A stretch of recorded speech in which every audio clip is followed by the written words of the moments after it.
Bismillahirrahmanirrahim. Alhamdulillahirabbil alamin wa bihi nasta'inu ala umuri dunya waddin. Wassalatu wassalamu ala asyrofil anbiya'i wal mursalin sayyidina wa habibina wa syafi'ina wa qurrati a'yunina Muhammadin sallallahu alaihi wasallam as-sadiqil wa'dil amin wa ala alihi wa sahbihi ajma'in. Rabbi shrah li sadri wa yassir li amri wahlul 'uqdatam min lisani yafqahu qawli. Amin ya rabbal alamin. Hadirin yang dimuliakan Allah Subhanahu wa taala, para sahabat santri Pondok Pesantren Risalah Kabupaten Bandung Barat, juga pemirsa di manapun Anda berada, alhamdulillah, alhamdulillah. Sore hari ini kita masuki hari yang ke-5 di bulan suci Ramadan 1445 Hijriah, dan kita masuki pertemuan yang keempat dalam kajian rutin kita, yaitu mengkaji kitab Risalah Ahli Sunnah wal Jamaah yang ditulis oleh Hadratus Syekh Al-Allamah Syekh Muhammad Hasyim Asy'ari Ar-Rais Al-Akbar di Jamiah Nahdlatul Ulama. Dan kita sore hari ini sampai ke halaman 9 bagian paragraf yang terakhir, masih mengkaji tentang apa yang diungkapkan oleh Hadratus Syekh, menukil dari apa yang disampaikan oleh Syekh Zarruq dalam kitab Uqdatul Murid As-Shaliq min Asbabil Mukti fi Bayanil Qasdi wa Dzikri Hawaditsil Waqti. Dan terakhir kita mengkaji tentang bagaimana bid'ah ini menurut Al-Imam Izzuddin bin Abdissalam, perkara-perkara baru ini sesuai dengan hukum 5 yang ada di dalam Islam, yaitu ada kalanya wajib, artinya perkara baru ini menjadi sesuatu yang wajib dalam syariat, sebagaimana ketika orang tidak akan mungkin bisa memahami syariat dengan baik, tidak akan memahami Quran, hadis Nabi dengan baik kecuali dengan ilmu nahwu, dengan ilmu alat. Maka mempelajari ilmu nahwu, mempelajari ilmu sorof, mempelajari ilmu balaghah dan sebagainya, ini menjadi sesuatu yang wajib. Jadi model baru, artinya perkara yang belum ada di zaman Nabi, akan tetapi karena mendukung perkara yang wajib maka menjadi wajib. Ada juga yang hukumnya adalah muharramah, sebagaimana munculnya madzhab atau kelompok-kelompok baru dalam pemahaman akidah yang keluar dari pemahaman Ahlussunnah wal Jamaah, yaitu pemahaman tentang Qadariyah, Jabariyah, Mujassimah dan yang lainnya. Ada juga yang mandubah kaidah sirati wal madaris wal ihsan dan fil asr awal, itu sebagaimana membangun gaya atau model pendidikan pesantren seperti saat ini, dengan di kelas, dengan dibangunkan asrama, ada kurikulum tertentu dan sebagainya. Ini hukumnya adalah mandubah. Kenapa? Karena mendukung kepada perkara-perkara baik yang disunnahkan atau yang dianjurkan dalam agama ini. Ada juga yang makruhah, sebagaimana kita melihat bangunan-bangunan masjid saat ini dengan berbagai kemegahannya, dengan berbagai polesannya, juga mushaf Al-Quran dengan berbagai gaya dan sebagainya. Ini juga merupakan perkara-perkara baru yang di zaman Nabi Muhammad SAW hal itu belum ada, akan tetapi menjadi perkara yang kurang baik karena itu berlebihan dan keluar dari tujuan utama dari perkara tersebut. Ketika masjid, tujuan utamanya apa? Adalah bagaimana orang itu datang untuk sholat, bukan datang untuk melihat kubahnya yang terbuat dari emas, kan begitu kan ya? Quran tujuan utamanya untuk apa? Dibaca, kemudian dibuat jadi indah dan sebagainya dengan berbagai polesan karena ingin dijadikan sebagai mas kawin. Kalau Sundanya kawin, kan itu Sunda kan. Kalau Jawa mas kawin, bahasa Arabnya apa? Mahar. Di Indonesia kan, di Jawa jadi mas kawin.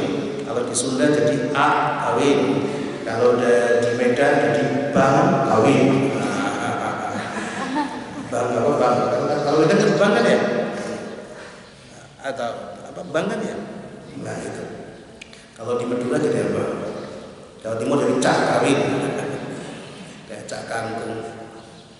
Terus ada yang mubah seperti musafahah akibat salat as-subhi wal asri wa tawassul fil bakal wal masruf wal malbas wa ghairi dzalik. Ini sengaja saya ulang mereview pemahaman kita biar ketika kita masuk ke perkara yang baru kita enggak kaget. Jadi ada juga perkara-perkara baru dalam agama ini yang sifatnya itu mubah. Kita di sini punya tradisi habis subuh kita salaman-salaman gitu kan ya. Untuk musafahah pada sholat bareng-bareng semuanya. Nabi dulu kalau selesai sholat asar juga salaman dengan para sahabat. Itu sebagai bentuk silaturahmi ammah, silaturahmi umum Nabi dengan para sahabat Rasulullah, dengan sahabat-sahabat mulianya.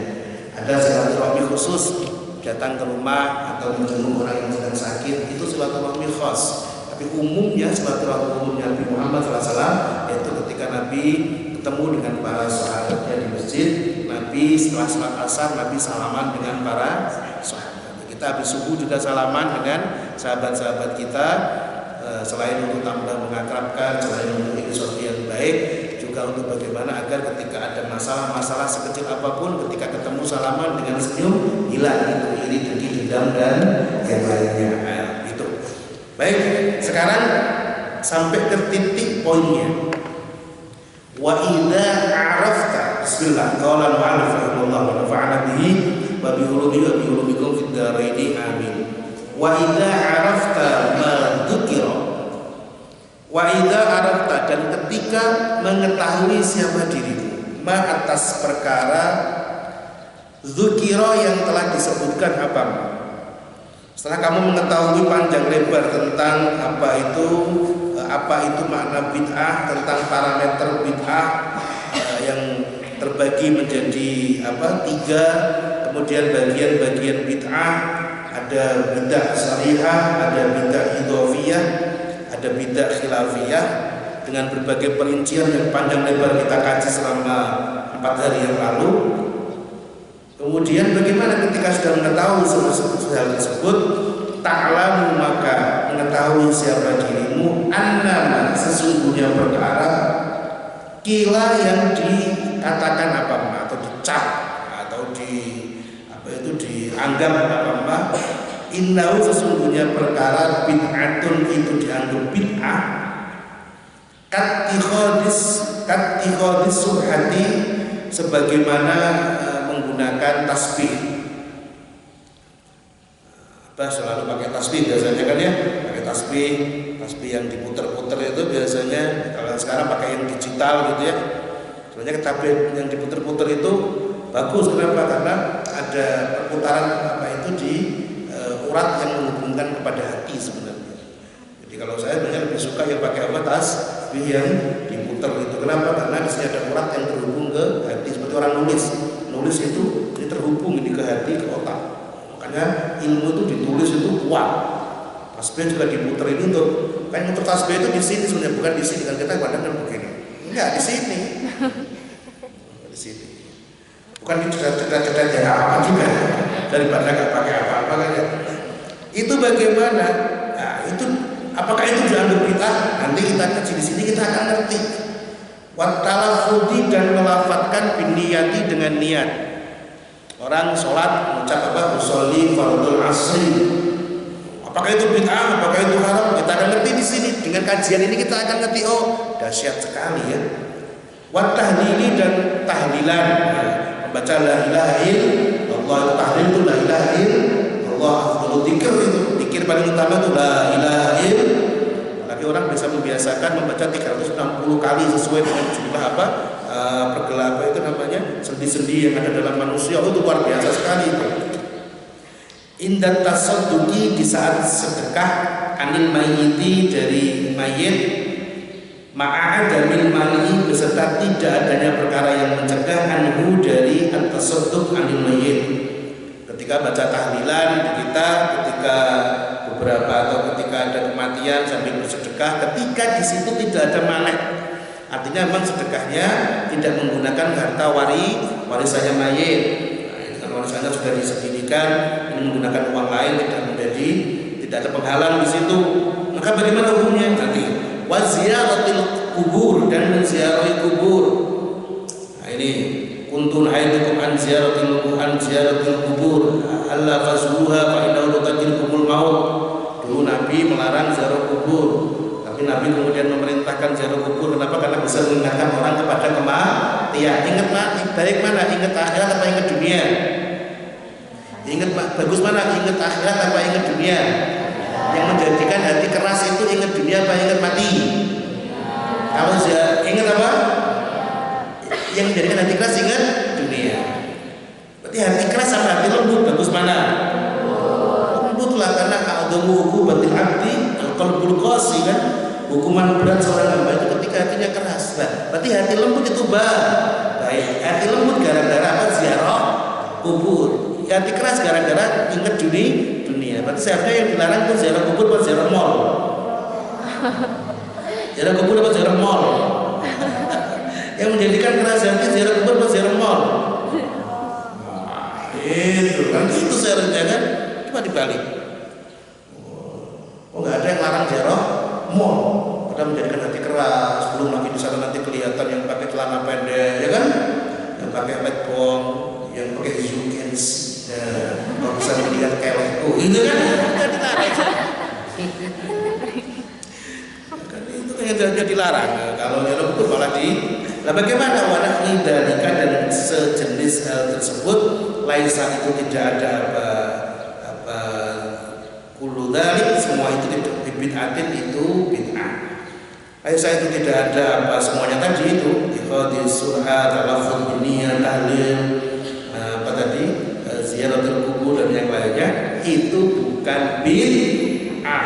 Artinya bukan bid'ah yang dilarang dalam agama, artinya model baru yang memang tidak ada dalilnya. Semua itu ada kebaikan di dalamnya. Jadi yang membid'ah-bid'ahkan berarti memang harusnya ngaji. Sekarang repotnya kan nggak mau ngaji. Sekarang kita kaji satu ilmu. Ini ilmu ini. Tarawih itu merupakan ijma. Tarawih itu 20 rakaat. Itu ijma. Sayyidina Umar tarawih 20 rakaat. Sahabat semuanya tarawih 20 rakaat. Itu ijma. Ijma'nya ijma' qauli.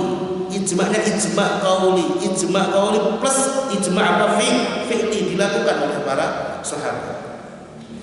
Para salaful ummah melakukan sampai hari ini. Mereka melakukan 20 rakaat tarawih. Itu asli ijma'. Nah, kemudian muncul pendapat dari Ibnu Taimiyah dan sebagainya mengatakan tarawih itu 8 rakaat atau nggak boleh perselisihan 11 rakaat, 8 rakaat. Yang melebihi berarti dianggap seperti menambahkan rakaat sholat zuhur. Itu kan ngeri itu kan. Sholat zuhur berapa rakaat? 4. Nambahi rakaat sholat zuhur berarti boleh nggak? Kafir kan?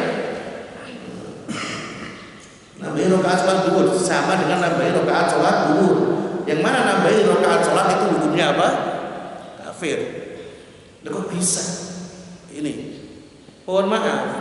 Kalau mau tarawih 8 rakaat ya silahkan, tapi jangan sampai nganggep itu kayak nambahi sholat rakaat sholat zuhur. Dianggap bid'ah, apalagi dianggap kafir. Sudahlah, masih banyak yang melakukan 8 rakaat, lagi daerah-daerah perkotaan yang mungkin karena capek siangnya dan sebagainya udah mau sholat 8 rakaat, 6 rakaat sudah bagus gitu kan. Tapi jangan sampai kemudian menjadikan ini sebagai pemahaman yang kemudian menganggap yang 20 rakaat yang ijma itu justru malah disalahkan. Ini harus ngerti seperti itu. Harus disampaikan ilmu-ilmu seperti itu. Karena ya gimana lagi, itulah repot kan seperti itu. Wa innama ahdasa, wa innama dan sesungguhnya perkara ahdasa yang baru apa min akhdi amwalin nasi, dari mengambil apa itu hartanya manusianya, pungutan harta manusia bil aswaki, di pasar-pasar alailiyati yang malam, artinya pasar-pasar malam ada pungutan liar. Nah, ini yang nggak benar.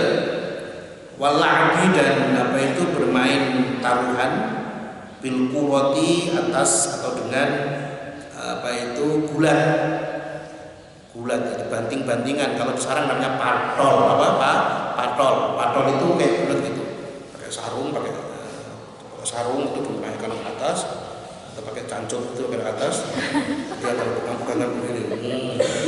Itu kalau pengen menang kan jangan dibanting, tarik ke bawah pasti menang. Banting-banting kan susah kan ya? Itu taruhan biasanya itu. Nah, itu yang ambil uang seperti itu yang namanya permainan yang haram syar'an. Itu namanya patol. Kalau daerah laut namanya apa? Patol. Kalau pindah ke Jepang namanya apa?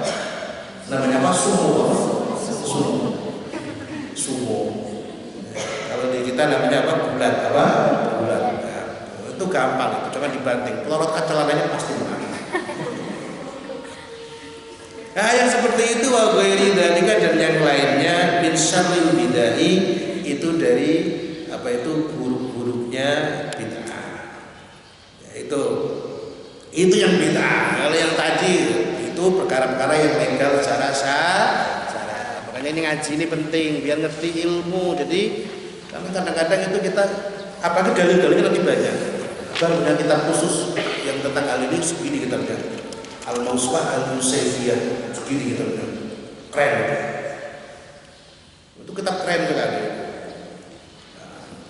Nanti pada kesempatan yang lain kita harus mengkajinya. Jadi itu keren. Kalau butuh dalil ziarah kubur sekian, butuh dalil maulid sekian, itu ada Al-Mawsu'ah Al-Yusaifiyah. Itu yang nulis orang Mesir.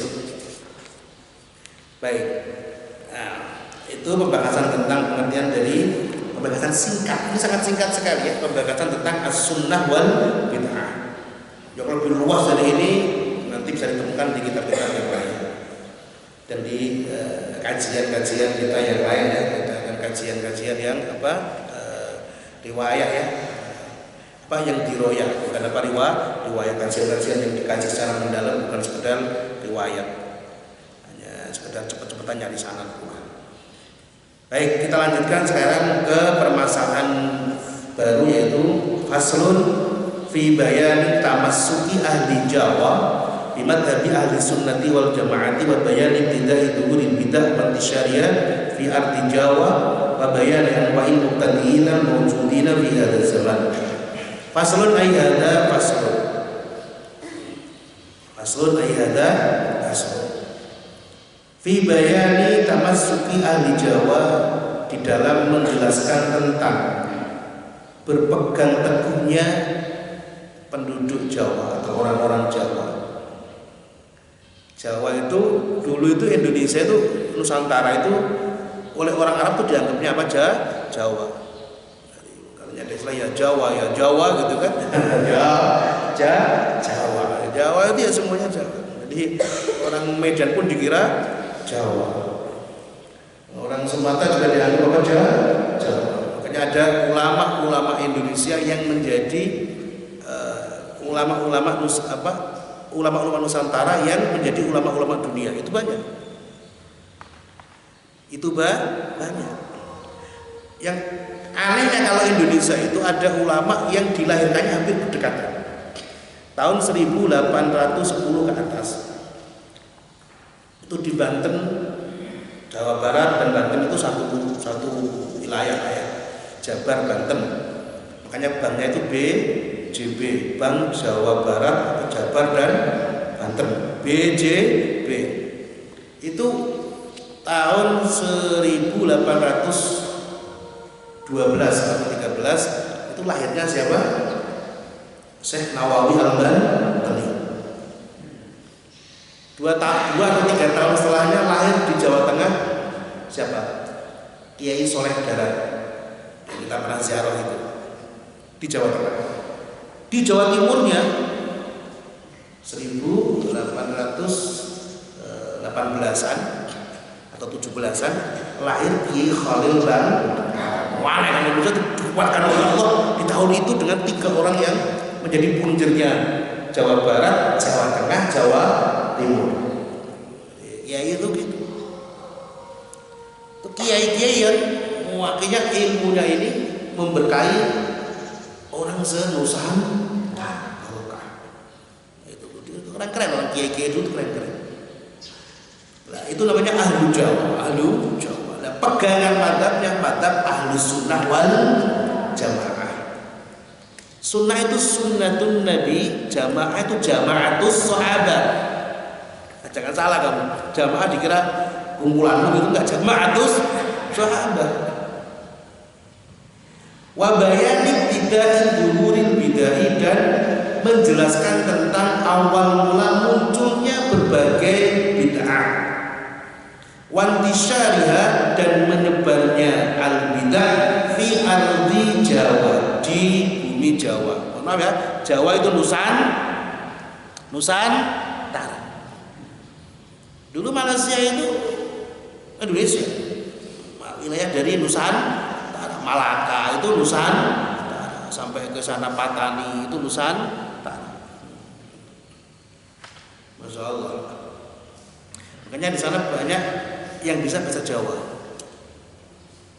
Di Malaysia itu banyak yang bisa bahasa Jawa. Di Malaysia itu gabungan dari beberapa unsur. Ada unsur Indianya. Ada unsur apa? India. Makanya kalau kamu nonton Upin Ipin, itu temennya siapa namanya yang India? Jarjin. Itu untuk mengingatkan Malaysia kalau Malaysia itu juga ada unsur India. Ada Cinanya, itu untuk mengingatkan orang-orang Malaysia itu kalau dia itu ada orang dari unsur Cinanya. Ada unsur Indonesianya. Susanti itu pasti orang Indonesia. Oh, Susanti, kalau laki-laki Susanto. Susanti. Jadi Upin Ipin itu satu tontonan yang mengajak kepada orang-orang Malaysia untuk mengenal jati dirinya. Malaysia itu kesatuan yang terdiri dari beberapa unsur. Ada Indianya dengan Jarjitnya, ada Indonesianya dengan Susanti, ada Cinanya dengan ada lagi siapa lagi udah ya? Ada atau Filipin itu kan udah kan? Nah, itu sama Karosnya itu galak. Karosnya itu Emil itu. Nah, itu Masya Allah. Jadi itu Nusantara juga. Nah, ini beliau Hadratus Syekh ini akan membidik tentang bagaimana orang-orang Indonesia, orang Nusantara ini berpegang kepada Ahlussunnah wal Jamaah. Makanya fikihnya sama kan, di Malaysia juga pakainya madzhab Syafi'i, cara thariqahnya sama. Jangankan pahaman agamanya, makanannya itu loh sama. Makanannya sama. Pernah rebutan juga masalah apa itu? Batik ya. Batik ini karya ini Nusantara ini milik Indonesia, milik Malaysia kan juga. Itu pernah jadi masalah. Ya sebenarnya mereka kesatuan. Terus kemudian munculnya aliran yang aneh yang kemudian menyebar di Nusantara atau Jawa ini. Wa bayani anwa'il mubtadi'ina, dan menjelaskan tentang berbagai macamnya bid'ah mubtadi'in, orang-orang yang membuat bid'ah al-mawjudina, yang ada fi hadzal zaman, di zaman ini. Qad kana, benar-benar ada muslimul aqtari, siapa penduduk muslimnya. Aqtar itu artinya wilayah, al-jawiyati, yang bersifat Jawa, fil azmani, dalam beberapa zaman, as-salifati, yang lalu, al-kholiyati, yang telah terlewat, muttafiqil ara'i, itu orang-orang yang cocok di dalam pendapatnya, wal madhabi, dan madhabnya. Mutta'idil makhodi, itu yang sama di dalam pengambilannya, wal masyrobi, dan kecondongannya. Jadi dulu itu ketika kita bicara Nusantara atau Jawa dalam bahasanya orang-orang Arab di zaman dulu, itu di dalam cara berfikir, dalam mereka bermadzhab beragama, cara pengambilan dasar hukumnya atau istinbatul ahkamnya, itu mereka sama. Fakulluhum, maka adapun masing-masing dari muslimul aqtar al-jawiyah fil fiqhi, di dalam fikih, alal madhabi, itu atas madhab an-nafisi, yang indah, Madhabil imam, yaitu madhabnya Imam Muhammad bin Idris Asy-Syafi'i, yaitu madhabnya Imam Muhammad bin Idris Asy-Syafi'i. Jadi sama. Dulu di Nusantara ini pakai satu madhab sama, namanya madhab Imam Asy-Syafi'i. Jadi kalau pakai Syafi'i semua dulu, kalau subuh pakai kunut, Imam Syafi'i pakai kunut. Syafi'i berarti dulu tarawihnya 20 rakaat. Itu kan ya. Kan madhab Syafi'i semua dulu. Dalam fikih, wa fi usuluddin, dan di dalam ilmu tauhid, ala madhabi al-imam, atas madhabnya Imam Abil Hasan al-Asy'ari dan madhabnya Abil Hasan al-Asy'ari. Ada yaitu lagi Imam Al-Maturidi. Saya sudah menziarahinya beliau di Uzbekistan makamnya. Wa fi tasawuf, itu dalam ilmu tauhid. Makanya ketika bicara tauhid mereka sama. Ada enggak karomahnya wali? Ada. Karomatul wali dari dunia ada kan? Ada enggak tentang bagaimana tentang masalah apa ya? Masalah karomahnya wali, masalah tawasul, bagaimana tawasul? Tawasul bagaimana? Tawasul itu gini penggambarannya, kan gitu kan ya? Masalah syafaat Nabi, masalah talqin mayit, ziarah kubur, ini sama semua, itu masalah-masalah akidah. Makanya diwujudkan dalam beberapa kitab. Kalau di kita ada namanya apa?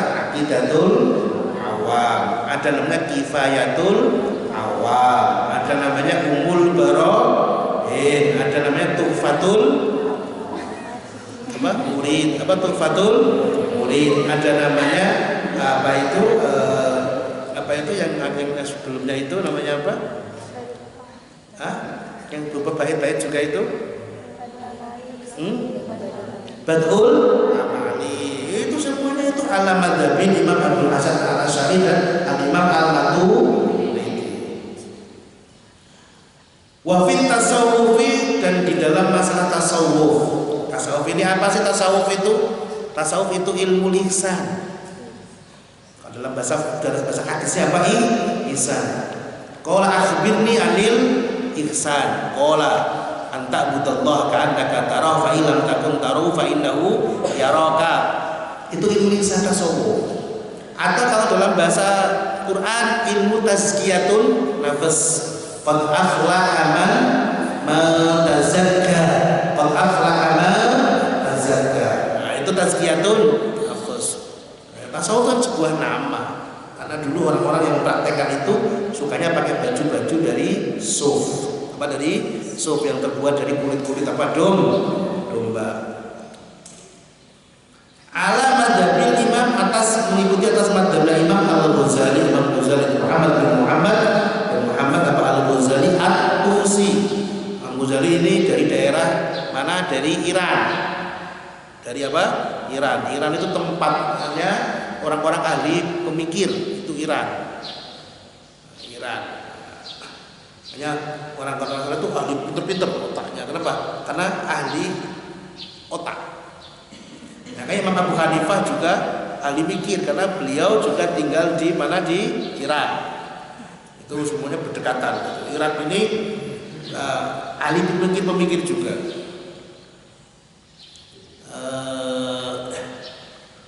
Kalau bahasa dulu digunakan dengan istilah apa? Kalau kita belajar sirah nabawiyah, namanya orang-orang apa? Persia. Ada Persia, ada Romawi, ada Persia.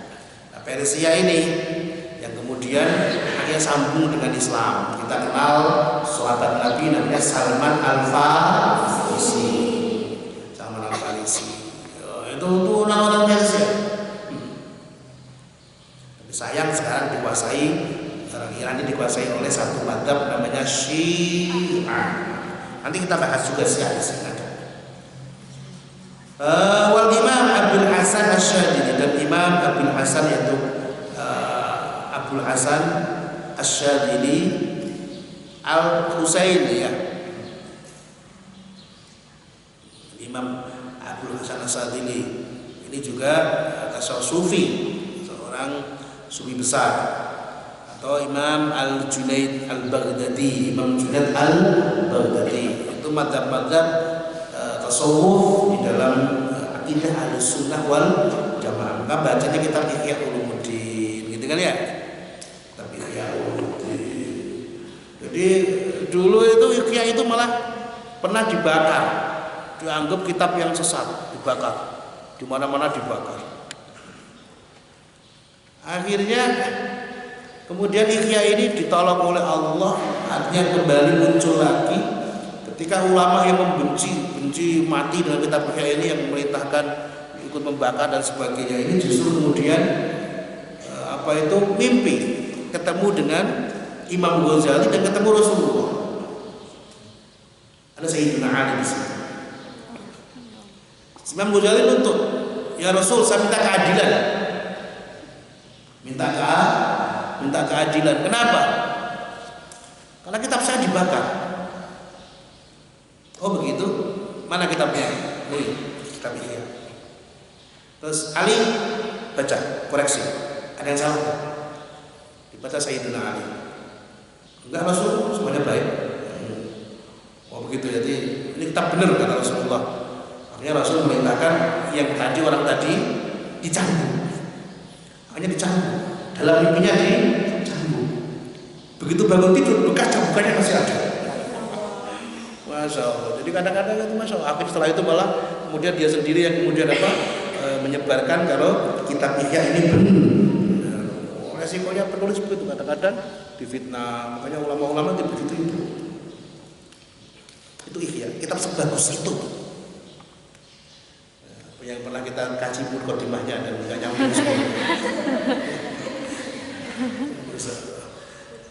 Kitab Ihya ya. Dulu saya ngaji kitab Ihya itu 5 tahun baru khatam. 5 tahun baru khatam. Dengan Bayi Abdul Rahim Ahmad, kemudian dilanjutkan dengan Bayi saya Abdul Rahim. Baru khatam ya. Sekarang saya ngaji Ihya, langsung saya kaji syarahnya itu, saya baca. Masya Allah, ilmu yang luar biasa sekali. Insya Allah nanti di hari Selasa nanti akan dibaca. Karena Ihya itu keramat. Jadi Ihya itu keramat. Kalau pondok ingin rame, bacakan kitab Ihya. Kalau kamu ingin jadi kiai besar, baca kitab Sahih Bukhari. Itu ilmunya ulama. Tapi kalau baca kitab Ihya, hati-hati. Ketika sampai bab dzikril maut, biasanya ada yang meninggal dunia. Biasanya ada yang meninggal dunia. Muridnya biasanya. Kayaknya kan baca. Kalau kayaknya baca mati kan nggak selesai. Itu jadi ilmu iling-ilingannya ulama. Artinya ilmu yang dijadikan pengingat oleh para ulama. Terus, summa radhiyallahu anhum ajmain. Radhiyallahu semoga meridhai sapa Allah anhum dari mereka semua sebagian kesemuanya. Summa innahu, kemudian sesungguhnya kondisi hadasa itu muncul di ami alfin, di tahun 1000 wa salasimiatin dan 300 wa salasina dan 30 ahzabun, beberapa golongan mutanawiyatun yang macam-macam. Kemudian pada tahun 1331 muncul berbagai kelompok. Wa araun, dan beberapa pendapat mutadafiyatun yang saling bertentangan.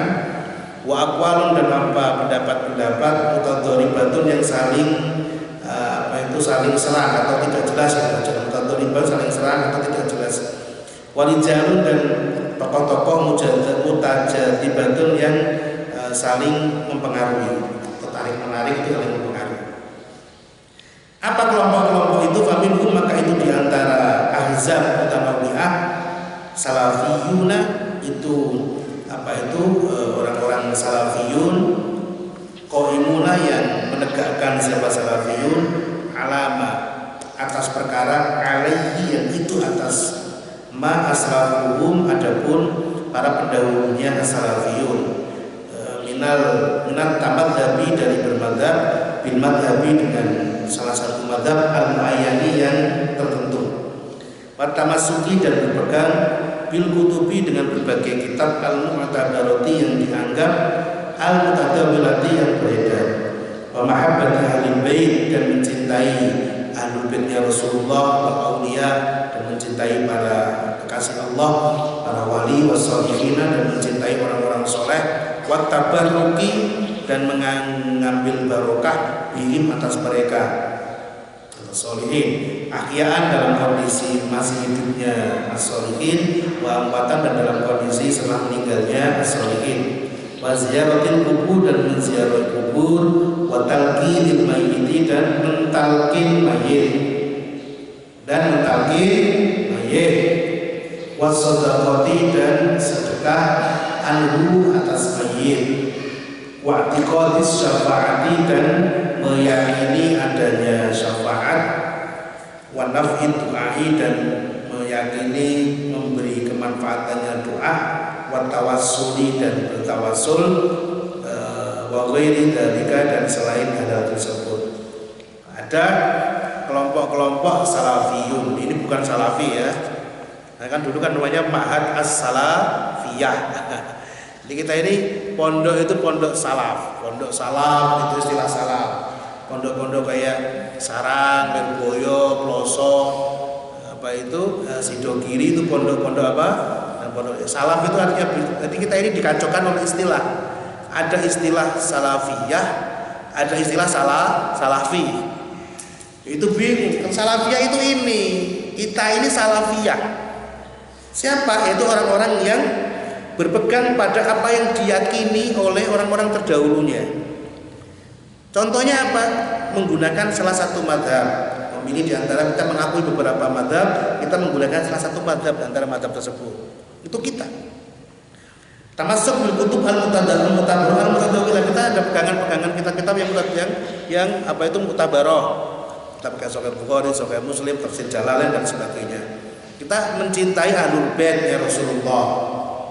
Apalagi di Indonesia NU itu pokoknya dengan Ahlul Bait enggak ada orang memuliakan Ahlul Bait kayak orang-orang Nahdlatul Ulama.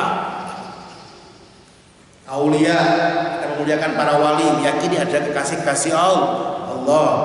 Orang-orang soleh, orang alim ulama kita muliakan. Kita mengambil barokah dengan meminta doa kepada mereka dan menziarahi mereka dan sebagainya, ziarah kubur, takil mayit dan sebagainya, sedekah atas nama mayit, mengikuti adanya syafaat Nabi atau syafaat orang-orang yang diizini oleh Nabi untuk syafaat. Doa itu ada fungsinya, tawassul itu ada fungsinya dan sebagainya. Nah, hadisnya juga ada tawassul kan dengan amal soleh dan sebagainya, ada semuanya. Jadi ini namanya apa orang-orang salafiyah. Kalau salafi itu kelompok, nanti ada kitab guru saya namanya tentang kitab As-Salafiyah itu yang kitab karya Syekh Muhammad Said Qadir Al-Buti. Itu nama sebuah kelompok. Beda lagi, kita ini salafiyah ini sebuah pemahaman yang saat ini dipegangi oleh kita Ahlussunnah wal Jamaah. Makanya dalil-dalilnya banyak sekali. Kita akan mengkajinya insyaallah. Itu salafi, bukan salafi lah ya, bukan salafi wahabi itu bukan, beda. Wa minhum, dan itu diantara ahzab. Kitab ini perlu diperluas lagi, dijelaskan lagi dalam beberapa kitab-kitab lain tentunya. Firqatun, adapun kelompok yang bauna yang mengikuti siapa firqah Rohya Muhammad Abduh atas pendapatnya Muhammad Abduh. Ini Muhammad Abduh ini mengikuti pendapat-pendapatnya Wahabi Abdul Wahab An-Najdi, Muhammad bin Abdul Wahab An-Najdi wa Rasyid Ridha dan Rasyid Ridha, wa ya'khuduna dan mengambil siapa firqah min bid'ati Muhammad bin Abdul Wahab, dari bid'ahnya pemahaman bid'ahnya Muhammad ibni Abdul Wahab An-Najdi yang dari daerah Najd, yang kemudian dikenal dengan Wahabi. Wa Ahmad dan Ahmad ibnu Taimiyah. Muhammad ibnu Taimiyah ini kuburannya di Damaskus. Ibnu Taimiyah ini di Damaskus.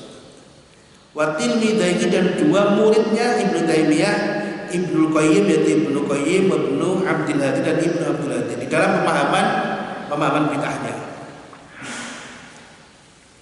Apa yang muncul kemudian dari mereka kelompok-kelompok ini? Faharramu, maka mengharamkan siapa firqah ma atas perkara ajma'a yang telah sepakat Siapa al-muslimuna orang-orang Islam ala nabihi atas sunnahnya Apa itu? Wa huwa adapun ma ajma'al muslimuna ala nabihi as-safaru itu safar. Safar itu melakukan perjalanan pergi dari Indonesia ke Mekah ke Madinah li ziyarati qabri Rasulillah untuk menziarahi kuburnya Rasulullah Muhammad sallallahu alaihi wasallam. Makanya kelompok-kelompok yang mengikuti pemahaman ini sudah beberapa kali kan mencoba ingin membongkar kuburan Nabi karena dianggap ini besar. Wa khalafuhum fi ma dzukira wa ghairu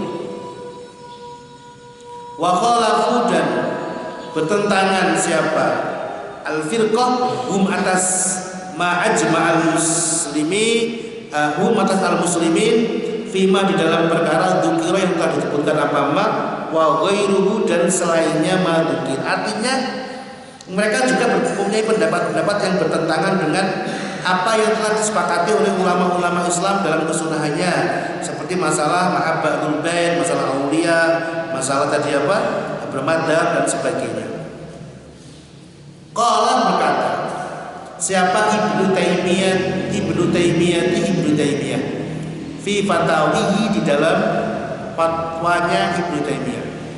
Jadi ada kitab fatwa itu kumpulan-kumpulan fatwanya Ibnu Taimiyah. Banyak, ada 11 jilid kalau tidak salah kitabnya itu. Ibnu Taimiyah mengatakan apa?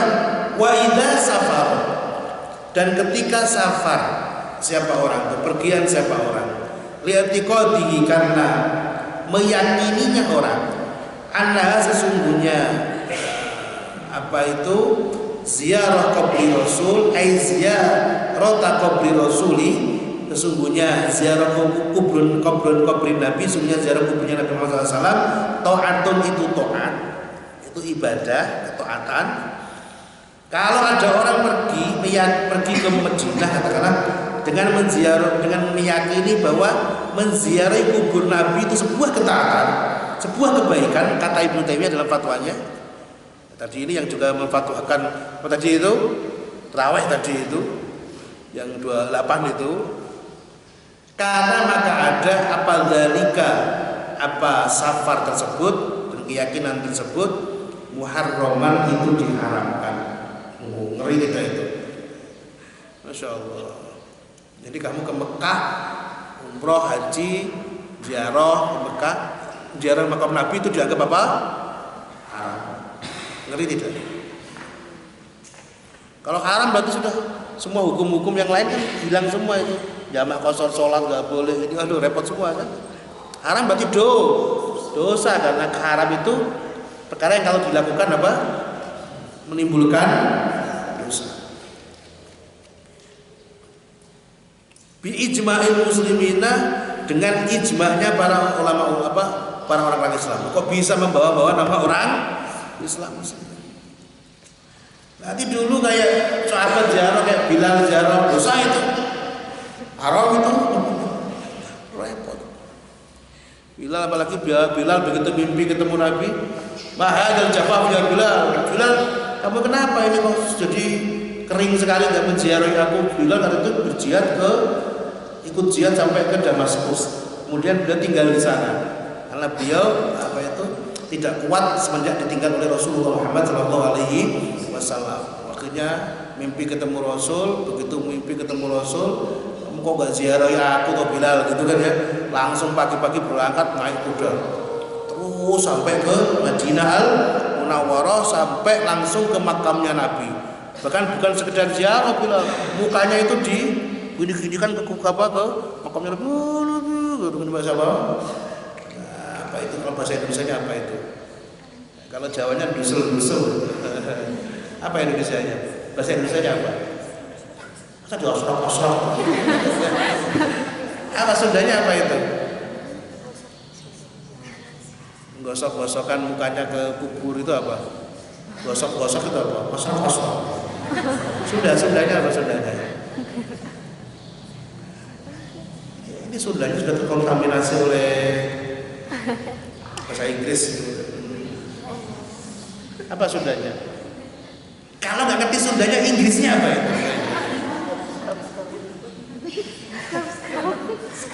Kalau bahasa Arabnya yumar rigu wajah. Apa itu? Marrogo yumar rigu, apa itu? Bahasa Inggrisnya apa? Apa? Kamu ngawur atau apa? Ya seperti itu dulu itu. Masa ini oleh Ibnu Taimiyah dikatakan apa? Fasoro, maka jadi at-tahrim apa pengharaman itu minal umuri dari berbagai perkara al-maktuh yang dipastikan apa biya repot itu. Ini kemudian Syekh Muhammad Bakhit ini menyikapi. Qala berkata al-allamah itu siapa orang yang sangat alim Syekh Muhammad Syekh itu seorang Syekh. Qala al-allamah itu siapa orang yang sangat alim Syekh yang menjadi Syekh Muhammad rupanya itu Muhammad Bakhit yaitu Muhammad Bakhit al-Hanafi yang bermadzhab Hanafi al-Muti'i yang bersifat yang dari kelompok Muti'i atau kabilah Muti'i. Fi risalati di dalam risalahnya Muhammad Bakhit al-Musammati yang dinamai apa risalah dengan nama apa? Tadhirul Fuad min danasil i'tiqad. Maknanya apa? Tadhirul Fuad membersihkan hati min danasil i'tiqad dari kotornya keyakinan. Wa hadzal fariq mengatakan begini. Adapun kelompok ini, kelompok apa? Kelompok ini tadi yang mengikuti pendapat bid'ahnya Muhammad Abdul Wahab An-Najdi dan mengikuti apa? Ibnu Taimiyah ini. Qadim tuliyah itu benar-benar diuji. Siapa al-muslimun orang-orang Islam bikasirin dengan banyak sekali minhum dari hadal fariq. Salafan di dalam orang salafnya orang lalu, wa khalafan dan orang-orang sekarang yang setelahnya. Jadi kelompok ini benar-benar menjadi ujian yang menimpa banyak muslim dari yang sebelum ini dan sekarang. Fakanu maka ada apa hadal fariq wasmatan itu aib atau cacat, wasulmatan dan itu retakan fil muslimina di dalam kelompoknya orang-orang Islam, wa udwan dan itu menjadi anggota tubuh fasidan yang rusak, yajibu yang wajib qat'uhu apa memotong al-udhu hatta la yu'addiya sehingga tidak menular apa al-udhu al-bagiyah atas anggota tubuh yang lain. Bahwa maka adapun al-fariq kal majdumi itu seperti penyakit lepra, yajibu yang wajib al-firaru apa lari minhu dari al-majdum. Jadi kelompok-kelompok ini kata Syekh Muhammad Bakhit al-Hanafi ini adalah kelompok yang menjadi aib, yang menjadikan keretakan di tengah-tengah Islam. Ini seperti anggota tubuh yang sudah rusak yang harus dipotong supaya tidak menular ke yang lainnya. Ini seperti penyakit lepra, majdum, yang orang-orang wajib menghindarinya. Jadi ini kelompok-kelompok ini. Mohon maaf ya, ini harus seperti ini.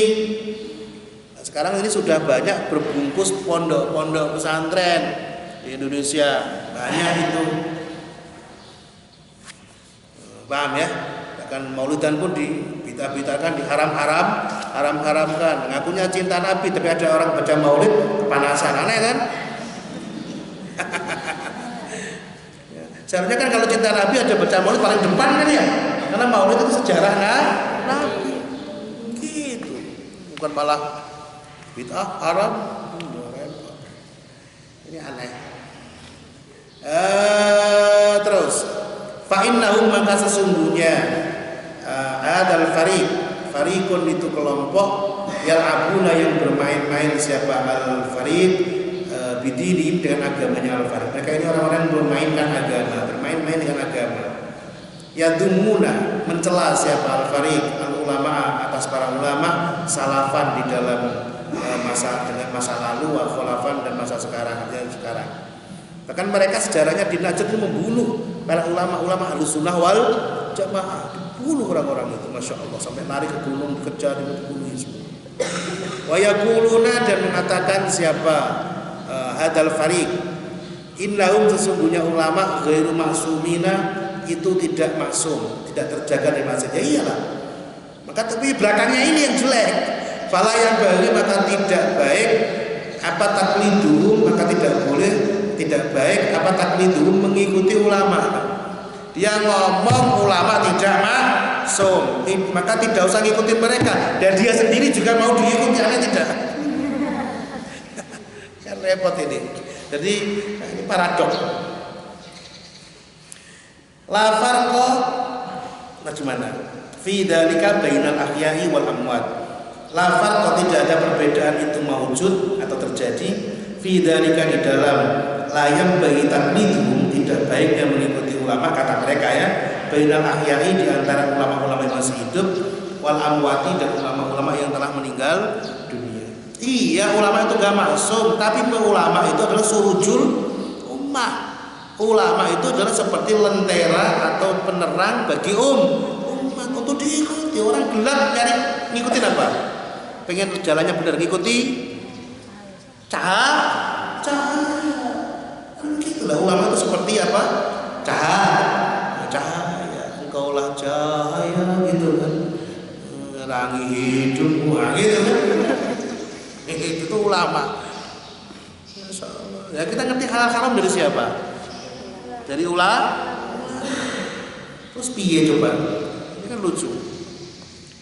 Wayat anuna dan mentok untuk mencela. Kalau bahasa sekarang yang menjelek-jelekan siapa? Apa itu? Hadhil al-firqah alaihim atas ulama. Wayal qauna dan menjatuhkan siapa mereka al-firqah as-subhati atas berbagai kesubhatan dalam agama, di banyak hal yang dibuat jadi membingungkan. Wayadaruna dan menyebarkan siapa al-firqah atas as-subhat fi uyuni basairi du'afai, di mata-mata pandangannya orang-orang yang lemah, artinya lemah dalam memaham agama. Makanya ngikut-ngikut kelompok seperti ini ya paling gampang yang lagi belajar Islam.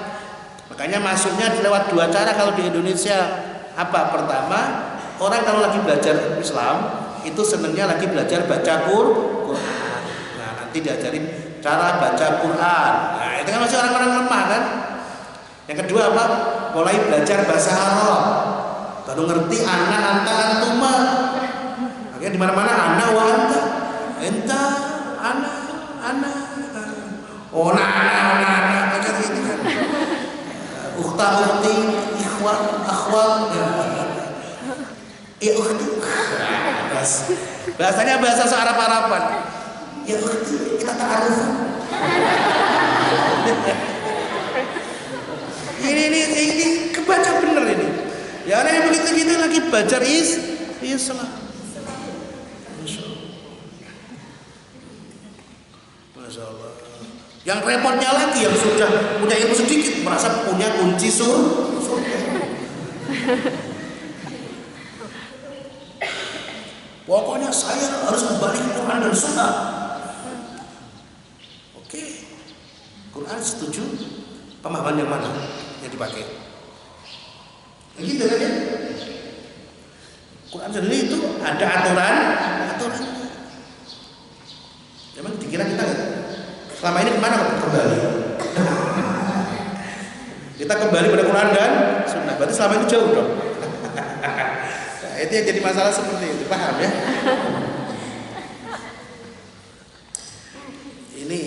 Ini ilmu ini harus dipahami benar ini. Masya Allah. Makanya banyak saya meneliti itu pasti mereka masuknya karena ke uyuni baso itu apa? Pasti ke kelompok-kelompok orang-orang yang baru belajar Islam.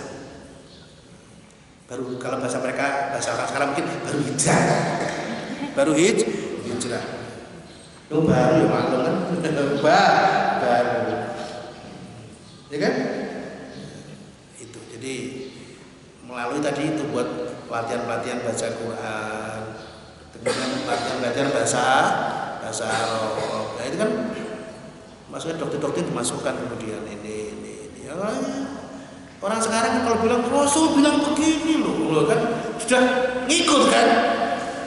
Karena Rasul bilang begini benar. Tapi pemahaman itu bagaimana lah, itu yang jadi masalah.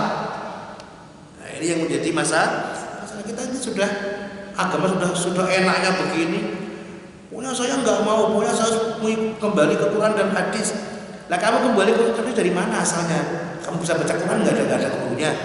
Kamu bisa baca hadis nggak ada gurunya. Quran sampai kita nggak ada salahnya. Hadis sampai kita nggak ada yang bawa.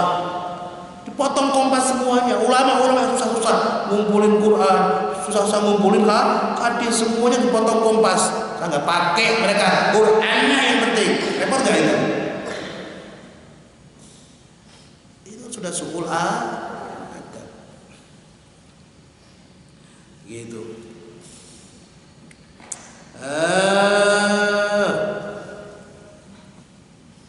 Kamu sebagai anak sampai bisa berjalan itu melalui proses kan? Proses. Mulai dari kamu dari kecil disusui sama ibu masih bayi, ini bisa gitu kan? Belum bisa bilang apa-apa kan? Oh lapar, haus.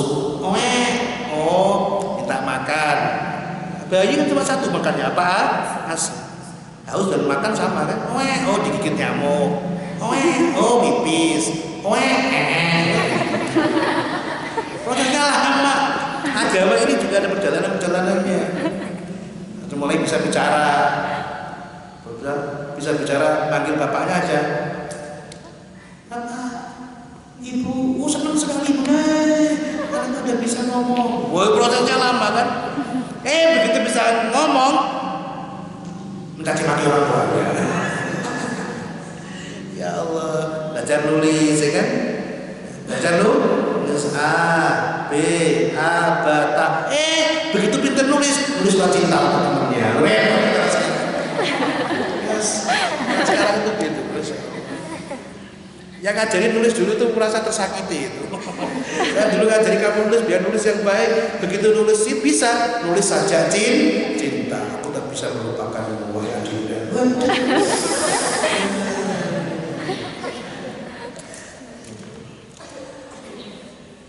Sungguh engkau bagikan bidadari surga. Kapan ngerti bidadari? Kayak dibohongin gitu seneng banget. Langsung ambil kaca.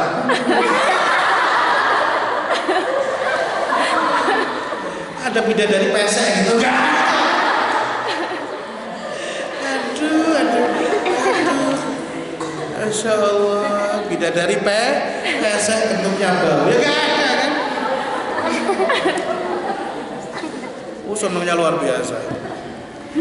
Ya Allah, sudah jam 5:50, ini udah kelewat ini ya. Saya mana tadi? Kita lanjutkan pada pertemuan yang akan datang, semoga bermanfaat. Wallahu muwaffiq ila aqwamit thoriq. Wa afu minkum. Wassalamualaikum warahmatullahi wabarakatuh.